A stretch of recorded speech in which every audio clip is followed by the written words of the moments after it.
Terinspirasi dari kisah nyata di mana kita dikenalkan dengan seorang pria bernama Jordan Belfort yang baru aja diterima menjadi pegawai di sebuah perusahaan pialang saham atau broker saham di Wall Street. For your information ya Brad, buat kalian yang belum tahu, Wall Street ini adalah sebuah daerah pusat aktivitas keuangan di Amerika Serikat dan salah satu lokasi paling terkenal untuk saham, obligasi, reksadana, dan investasi lainnya. Terletak di ujung selatan Manhattan di kota New York, Wall Street adalah rumah bagi Bursa Efek New York yang mewakili jantung keuangan dan kapitalisme Amerika. Dan tentu aja di sana banyak banget terdapat kantor-kantor broker. Nah, itu dia Brad. Lanjut, di hari pertama masuk, Jordan mendapat omongan yang gak enak karena seniornya menyebut Jordan lebih rendah dari sampah. Tapi karena ambisi Jordan yang besar dan semangat kerja yang tinggi, Jordan sama sekali gak peduli pada semua itu. Nah ini baru niat kerja, gak baperan. Jordan Belfort. Yes, sir. Jordan diberitahu bahwa tugasnya yaitu sebagai penghubung, yang mana Jordan kurang lebih harus melakukan panggilan telepon sebanyak 500 kali dalam sehari sampai mendapatkan klien yang mau membeli saham. Jordan hanya bisa menurut dan sama sekali gak membantah semua perintah dari seniornya itu. You're fucking heading to one. Hey. Beberapa saat kemudian, seorang pialang yang paling senior bernama Mark meminta agar Jordan jangan terlalu mendengarkan omongan dari senior lain. Mark pun mengajak Jordan makan siang jika semua pekerjaan udah beres. Kemudian tanpa berlama-lama, tepat pada pukul 9.30 saat pasar saham dibuka, Mark memerintahkan semua pekerja agar segera menelepon para klien.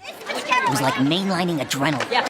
You wanna know what money sounds like? Go to a trading floor. Dan inilah The Wolf of Wall Street.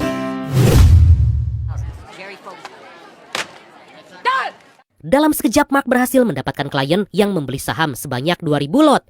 Sedikit penjelasan ya, jadi para pialang saham ini dapat keuntungan dari komisi atau jumlah lot yang dibeli investor atau dari spread gitu. Lebih jelasnya bisa kalian googling, oke? Apa itu lot dan spread?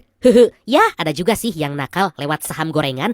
Dia pun langsung mengajak Jordan makan siang karena target hariannya udah tercapai. Saat makan siang, Jordan merasa heran dengan tingkah laku Mark karena memakai narkoboy. Saat jam kerja, Mark juga selalu melakukan ritual aneh, yaitu memukul-mukul dada. Kemudian Jordan diberitahu bahwa ada 2 tips untuk menjadi seorang pialang saham yang sukses. Yang pertama harus tenang, dan untuk mendapatkan ketenangan, Mark memberitahu bahwa dia sensor minimal 2 kali sehari. Waduh, dan yang kedua, Mark selalu mengkonsumsi narkoboy agar selalu mendapat asupan adrenalin.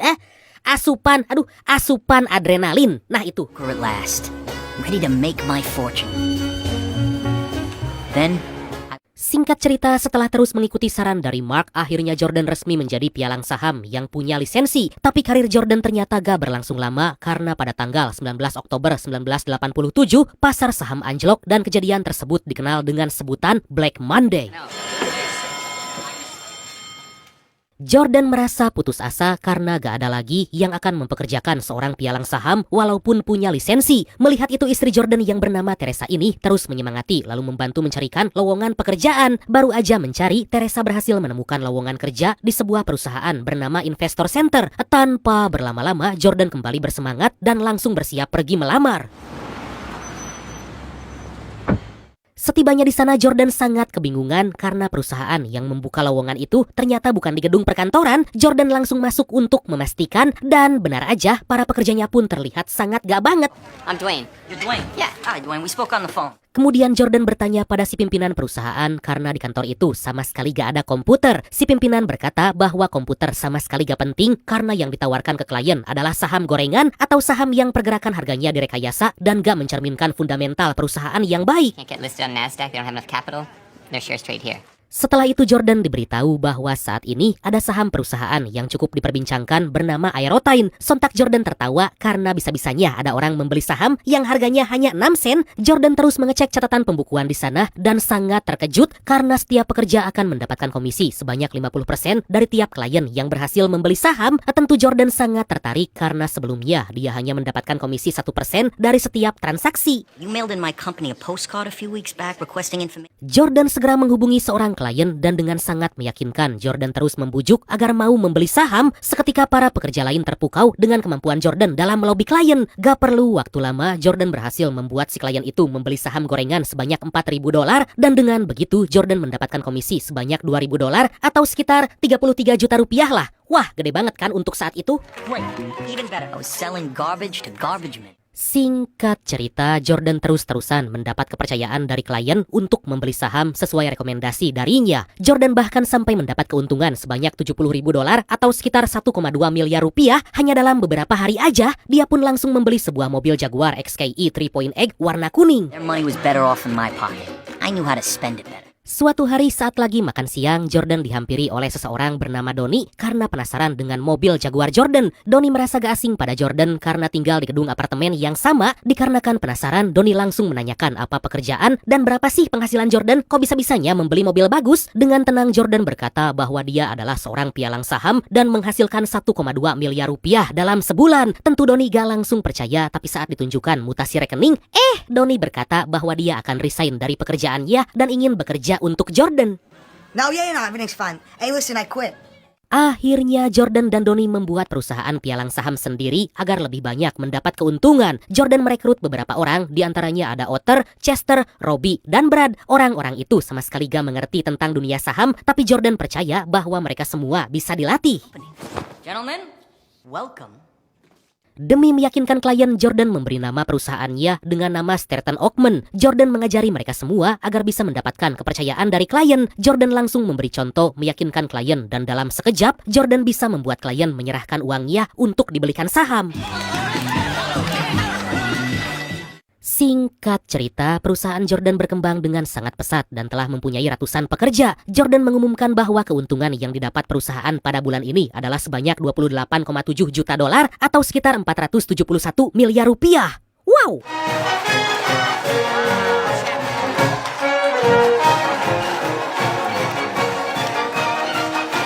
Kabar tentang pesatnya perkembangan perusahaan Jordan diberitakan di seluruh media massa dan dalam sekejap nama Jordan Belfort menjadi sangat terkenal. Dia bahkan dijuluki dengan The Wolf of Wall Street karena Jordan berhasil mengambil uang dari para orang kaya untuk dibelikan saham gorengan.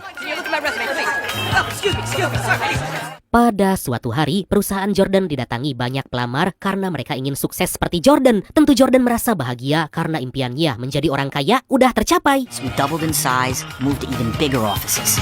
Beberapa bulan kemudian kantor perusahaan Jordan pindah tempat dan menyewa satu gedung karena pekerja semakin banyak. Agar para pekerja semangat dalam bekerja, Jordan membebaskan mereka untuk memakai narkoboy hingga melakukan gituan bebas saat jam kerja di mana aja dan kapan aja. Wah, gila!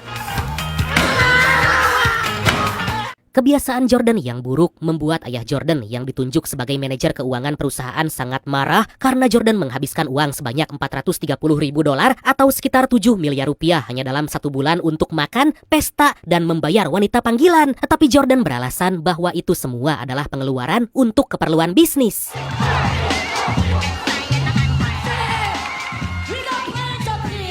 Bukannya mengurangi pengeluaran, Jordan malah mengadakan pesta bersama teman-temannya. Tentu aja pesta itu sama sekali gak lepas dari narkoboy dan para wanita. Di tengah keasikan, Jordan sempat terdiam melihat kecantikan dari seorang wanita blondi amburahoy bernama Naomi. Tanpa pikir panjang, Jordan langsung menghampiri untuk berkenalan.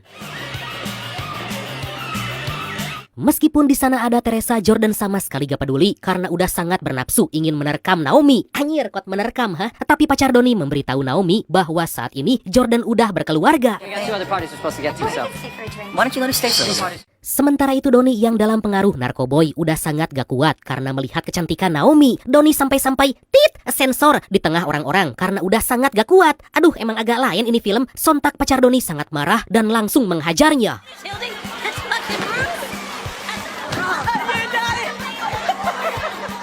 Satu minggu kemudian, Jordan dan Naomi pergi makan malam karena Jordan ingin lebih mengenal Naomi. Di sana Jordan menjadi semakin takjub setelah tahu bahwa Naomi ternyata adalah keluarga bangsawan. Meskipun Naomi tahu Jordan menyukainya, tapi Naomi merasa gak enak karena Jordan udah punya istri. Tapi Jordan berkata apa salahnya karena mereka hanya berteman.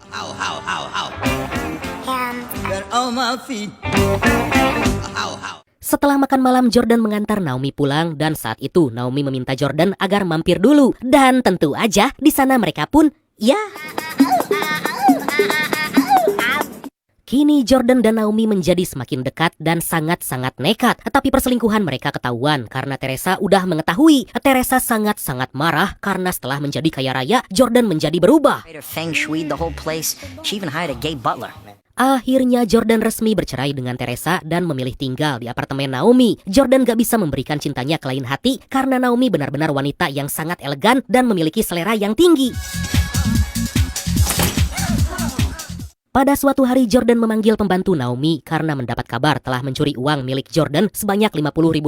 Dikarenakan gak mau mengaku, dengan cepat Chester langsung menghajarnya hingga babak belur. Kemudian si pembantu Naomi itu diancam akan dijatuhkan dari gedung jika masih gak mengaku. Yakuza on Nicholas. You know, they got crazy. Really appreciate. Jordan mulai menyadari bahwa yang dilakukannya telah melanggar hukum hingga dia pun meng-hire pengacara handal bernama Manny. Jordan juga menyuap dan membuat gak nyaman petugas audit independen agar gak fokus saat mengecek laporan keuangan. Hey!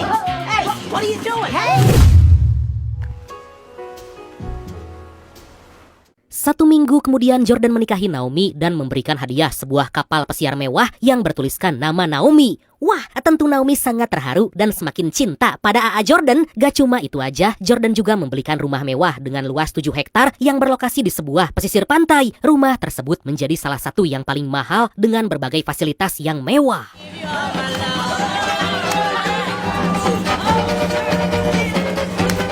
Tapi Jordan masih gak bisa menghilangkan kebiasaan buruk karena sering bermain dengan wanita lain. Naomi pun sangat marah padahal dia selalu memberikan apapun yang Jordan mau. Today was the biggest day in Stratton's history, and I needed to be thinking. Setelah bertengkar dengan Naomi, Jordan segera pergi ke kantor karena ada jadwal IPO sebuah perusahaan sepatu.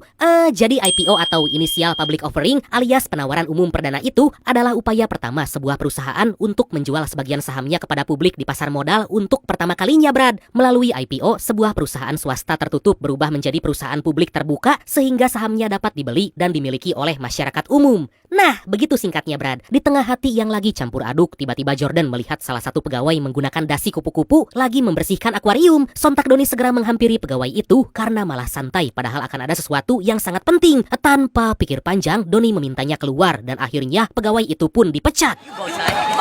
A real wolf pit, which is exactly how I like. Gak lama pemilik perusahaan sepatu yang akan IPO diminta memberikan sambutan. Tapi bukannya mendapat sambutan baik, pemilik perusahaan itu malah dilempari karena para pegawai di sana hanya ingin mendengar ocehan dari Jordan. Dengan cepat Jordan langsung mengambil alih dan meyakinkan semua orang bahwa saham dari perusahaan tersebut akan sangat menjanjikan.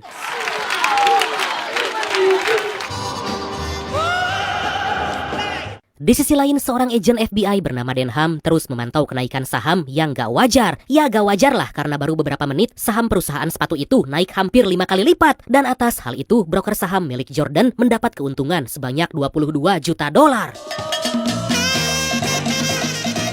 Pada keesokan hari, saat Jordan lagi bersantai di atas kapal pesiar, dia dihampiri oleh Denham dan seorang rekannya. Meskipun sadar lagi diselidiki, Jordan menyambut mereka dengan sangat ceria. Welcome aboard the Naomi. Pleasure to meet you. Agent Denham, this is Agent Hughes. Secara mengejutkan, Jordan ternyata telah mencari tahu latar belakang Denham sampai membuat Denham terdiam. Jordan bertanya kenapa Denham sampai harus menginvestigasinya, padahal Jordan sama sekali gak melakukan kesalahan. Denham berkata bahwa dia melakukan ini karena diberikan tugas oleh atasannya. DC is a civil regulatory agency. We pursue criminal activity. Jordan dengan halus mencoba menyuap Denham agar gak melanjutkan investigasi. Tapi Denham balik mengancam bahwa apa yang Jordan lakukan bisa masuk ke dalam delik pidana. Merasa terdesak dan kesal, akhirnya Jordan meminta mereka untuk segera pergi. Sebelum pergi, Denham berkata bahwa kapal pesiar itu akan segera disita oleh FBI. Banks, that's what. It was ass covering time. Kejadian tersebut membuat Jordan harus segera memindahkan uang ke bank Swiss sebelum disita oleh FBI. Tapi dalam pesawat, Jordan malah berpesta bersama para rekan kerja dan banyak wanita panggilan. Wah, emang gila sih. Setibanya di Swiss, Jordan bertemu dengan petinggi bank Swiss yang kita sebut aja Jumadi aja lah ya, sesuai request dari brand kita yang satu ini. Untuk membahas agar Jordan bisa menyimpan semua uangnya di sana dengan aman, Jumadi menjelaskan bahwa bank miliknya bisa menjamin uang milik Jordan karena selama gak ada hal yang merugikan, bank Swiss gak akan bekerja sama dengan aparat hukum, apalagi FBI. Let's get down to it. What would you like to know? Jordan merasa belum puas dengan penjelasan Jumadi karena yang dia ketahui jika uang yang disimpan dari hasil kejahatan penipuan saham, maka Bank Swiss pasti akan bekerja sama dengan FBI dan akan melakukan investigasi. Sontak Jumadi berkata bahwa itu akan aman jika uang yang disimpan bukan atas nama Jordan, jadi FBI gak akan bisa menemukan bukti apapun. Beberapa waktu kemudian, Jordan pergi ke London menemui bibi dari Naomi bernama Emma dan memintanya membuatkan rekening di Bank Swiss. Beruntung Emma mau membantu Jordan dan akan melakukan apapun sesuai perintah dari Jordan. Any trouble whatsoever, I'll come forth immediately. Dari sana Jordan memerintahkan Brad yang punya istri berpaspor Eropa agar membawa semua uang cash miliknya ke bank Swiss, tapi karena masih kurang, akhirnya Brad meminta semua keluarga istrinya untuk membawakan uang-uang tersebut. Swiss buck. Because the following month, Ternyata Donnie juga ingin menyimpan uangnya di bank Swiss agar gak terlacak oleh FBI. Donnie pun bertemu dengan Brad meminta agar mengantarkan uangnya, tapi bodohnya si Donnie saat itu lagi teler karena narkoboy hingga membuat polisi di sana curiga. Tapi Donnie bisa segera pergi dan akhirnya Brad lah yang ditangkap polisi. Demi menenangkan pikiran, Donnie mengajak Jordan mengkonsumsi narkoboy dengan jumlah yang sangat banyak. Di tengah-tengah itu, Jordan dihubungi oleh pengacara bahwa ada informasi penting yang harus segera dibicarakan. Tapi Jordan diminta agar memakai telepon umum. Jordan diberitahu bahwa FBI telah menyadap semua barang elektronik milik Jordan. Semua pergerakan Jordan, keluarga, beserta teman-temannya akan terus diawasi oleh FBI. Jordan juga diberitahu bahwa Brad saat ini telah diamankan oleh polisi. Tentu Jordan langsung emosi dan dia pun kolaps karena narkoboy yang dikonsumsi baru bereaksi. once they did, pow. I mean, I had skipped. Dengan kondisi seperti itu, Jordan berusaha mengendarai mobil kembali ke rumah untuk mengingatkan Donnie. Jordan sangat kesulitan karena dia betul-betul lagi teler.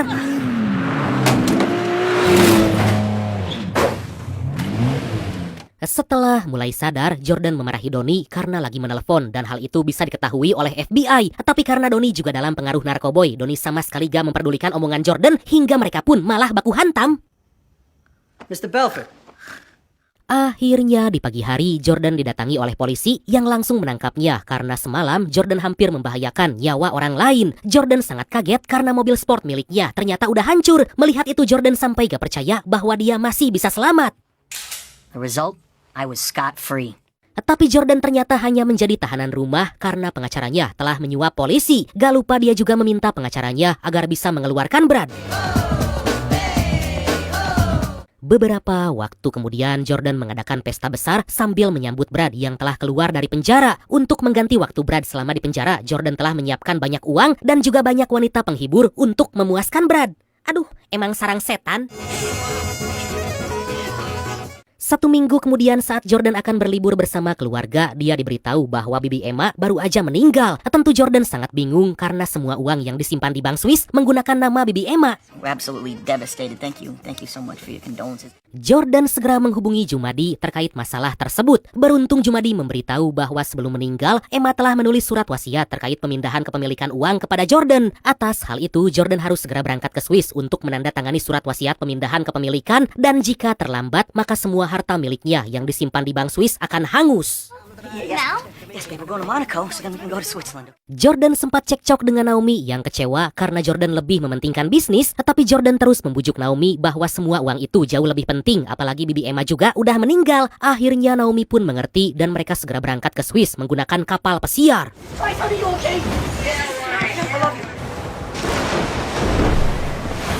Di tengah perjalanan, Jordan dan yang lain mendapat musibah karena lautan mengalami badai ombak sampai membuat kapal Jordan karam. Beruntung gak ada korban jiwa karena tim penyelamat datang tepat waktu.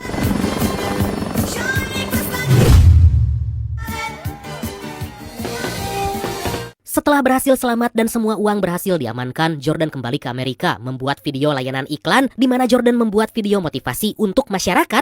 Lah, tapi di waktu yang sama Jordan akhirnya ditangkap oleh FBI atas banyak kasus yang telah Jordan lakukan. Selain Jordan, Jumadi juga ditangkap oleh FBI karena terlibat kejahatan pencucian uang. I cleaned up my act, I did rehab. Jordan dituntut selama 20 tahun penjara karena terlibat dalam konspirasi pencucian uang yang telah membuat banyak investor merugi karena saham gorengan. Meski begitu, Jordan masih bisa pulang ke rumah untuk bertemu istri dan ngobrol dengan Donnie. Jordan dan Donnie merasa sangat marah karena ternyata Chester telah mengkhianatinya dan bersekongkol dengan Jumadi. How was Chrissy's party? Fine.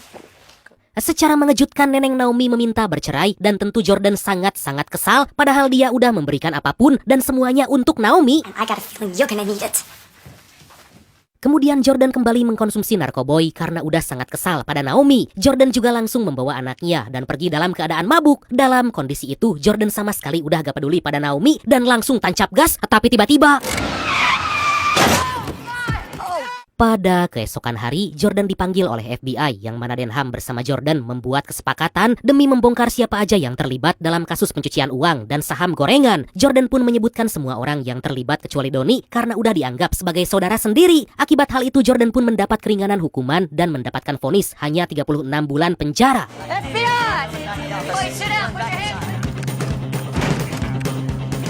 Akhirnya kini semua aset Jordan disita oleh FBI dan gak ada lagi yang tersisa. Saat dalam penjara, Jordan menjadi semakin menghargai hidup sampai-sampai Jordan lupa bahwa sebelumnya dia adalah orang yang sangat kaya raya.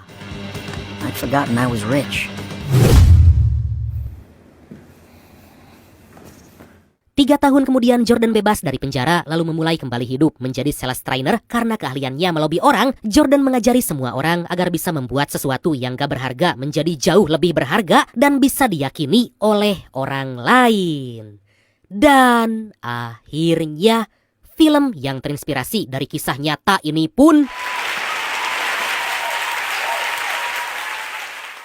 tamat.